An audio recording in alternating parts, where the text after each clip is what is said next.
Assalamualaikum warahmatullahi wabarakatuh. Selamat pagi dan salam sejahtera bagi kita semua.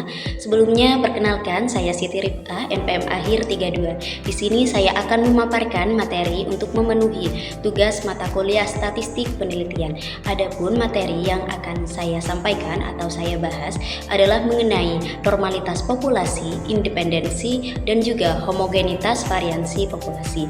Nah, untuk mengefisiensi waktu, langsung saja kita masuk ke dalam pembahasan materi. Oke, yang pertama adalah uji normalitas. Apa sih itu uji normalitas? Nah, uji normalitas adalah sebuah prosedur yang digunakan untuk menentukan apakah data itu berasal dari populasi dengan distribusi normal atau tidak. Yang dimana distribusi normal itu memiliki karakteristik simetris di mana antara modus, mean, dan median itu berada pada pusat distribusi. Nah, distribusi ini sering digambarkan sebagai bentuk menyerupai lonceng atau bell curve. Kalau kita sajikan secara grafis teman-teman, kurva distribusinya seperti ini, seperti yang ada di gambar di atas. Nah, ini menunjukkan bahwa data ini menyebar secara seimbang, artinya antara kanan dan kirinya itu simetris. Itu. Nah, uji normalitas ini juga merupakan prasyarat sebelum menggunakan uji statistik parametrik, yang dimana ketika data itu tidak terpenuhi atau tidak normal, tidak berdistribusi normal, maka penguji itu harus beralih kepada analisis statistik non parametrik seperti itu. Dan juga uji normalitas itu umumnya diterapkan pada data dengan skala interval ataupun skala rasio. Skala interval itu seperti contohnya suhu. Kalau skala rasio itu misalnya berat badan, tinggi badan, pendapatan, dan lain-lain. Nah, ada beberapa cara yang dapat dilakukan dalam analisis normalitas data, yaitu Lilliefors, Kolmogorov-Smirnov, Chi-square, dan Shapiro-Wilk. Nah, di sini ada contoh uji normalitas yang berdistribusi normal. Misalnya kita meneliti nilai ujian matematika dari 100 siswa, yang dimana rata-rata nilai ujiannya itu 70 karena sebagian besar siswanya mendapat nilai di kisaran 65 sampai 75. Dan juga ada beberapa siswa yang nilainya itu rendah, misalnya 50, dan juga ada juga sedikit siswa yang nilainya itu sangat tinggi, seperti misalnya 90. Nah, jika ini dibuat grafik teman-teman, data ini akan membuat sebuah kurva yang simetris dengan puncak di sekitar nilai 70. Semakin sedikit siswa pada nilai yang sangat rendah atau sangat tinggi, seperti yang ada di gambar. Nah, data yang seperti gambar tersebut bisa dikatakan berdistribusi normal.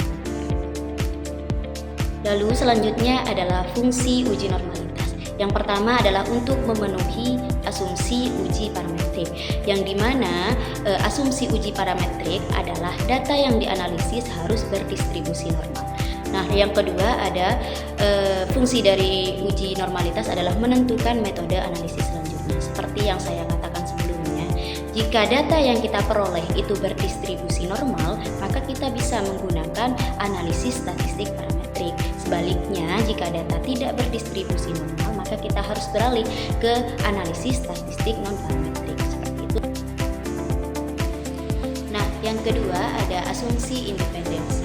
Asumsi independensi menyatakan bahwa setiap pengamatan atau observasi adalah bebas satu sama lain. Tidak ada hubungan antar data yang bisa mempengaruhi satu sama lain. Jadi, asumsi independensi ini memastikan bahwa setiap data yang kita kumpulkan itu adalah murni dari pengamatan itu sendiri, bukan hasil dari pengaruh atau hubungan dengan data lain. Nah, hal ini sangat penting teman-teman, agar hasil analisis kita itu tidak bias dan bisa dipercaya. Seperti itu. Lalu ada beberapa jenis uji statistik umum yang membuat asumsi independensi ini. Yang pertama ada uji T2 sampel, yang kedua ada ANOVA atau analisis varians, dan yang ketiga ada regresi linear. Yang pertama kita bahas uji T2 sampel. Itu adalah sampel yang digunakan untuk membandingkan rata-rata dua kelompok yang berbeda. Nah, kalau ANOVA atau analisis varian itu adalah sampel yang digunakan untuk membandingkan rata-rata tiga atau lebih kelompok. Sedangkan regresi linear itu digunakan untuk melihat hubungan antara satu atau lebih variabel independen dan terhadap variabel dependen. Nah, contohnya di sini adalah dalam uji T2 sampel membandingkan nilai kelas A dan kelas B. Jika data independen siswa A tidak menyontek siswa B, maka hasil uji benar-benar mencerminkan perbedaan kemampuan antar kelas. Kalau saling mempengaruhi, hasilnya jadi tidak valid. Nah, contoh sederhananya adalah seperti pelemparan koin. Nah, setiap pelemparan koin itu bersifat independen, teman-teman. Artinya, hasil lemparan pertama, misalnya kita memperoleh angka. Nah, itu tidak akan mempengaruhi kemungkinan munculnya angka atau gambar pada lemparan berikutnya. Lalu fungsi dari asumsi independensi yang pertama adalah validitas. Nah, asumsi ini memastikan bahwa analisis statistik yang dilakukan itu valid dan reliable. Lalu yang kedua, menghindari bias. Independensi mencegah terjadinya keberpihakan sehingga keadilan dan kejujuran tetap terjaga. Lalu yang ketiga ada konsistensi, di mana independensi ini menghasilkan data atau temuan yang ajak atau konsisten sehingga dapat diandalkan. Dan yang terakhir yaitu kesederhanaan. Independensi menyederhanakan proses analisis sehingga lebih mudah dilakukan.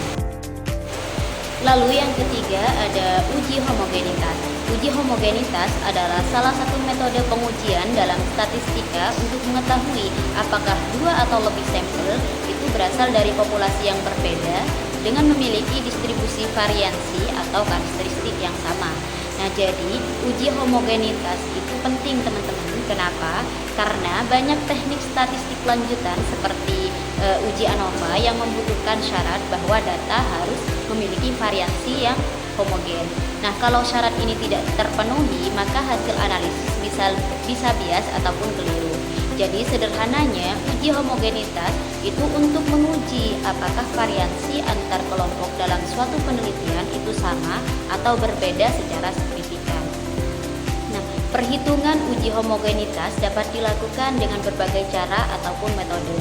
Yang paling umum adalah Levin test, Bartlett test, dan Brown-Forsyth test. Nah, masing-masing punya kelebihan tergantung jenis datanya. Contohnya di sini adalah mengukur pemahaman siswa untuk suatu topik pada mata pelajaran tertentu di sekolah. Yang dimaksudkan homogen bisa berarti bahwa kelompok data yang dijadikan sampel pada penelitian memiliki karakteristik yang sama, misalnya tingkat kelas yang sama, tingkat kesiapan belajar siswa, dan lain sebagainya. Nah, lalu fungsi dari uji homogenitas adalah untuk memberikan keyakinan bahwa sekumpulan data yang dianalisis berasal dari populasi yang sama atau tidak jauh berbeda dari keberagamannya, menurut Ridwan tahun 2008.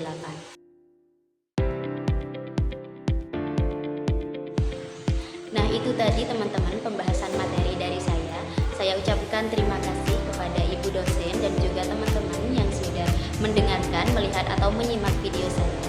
Dan pastinya saya minta maaf apabila ada kata yang tidak tertata dan ada tutur yang tidak teratur, karena tak ada gading yang tak retak.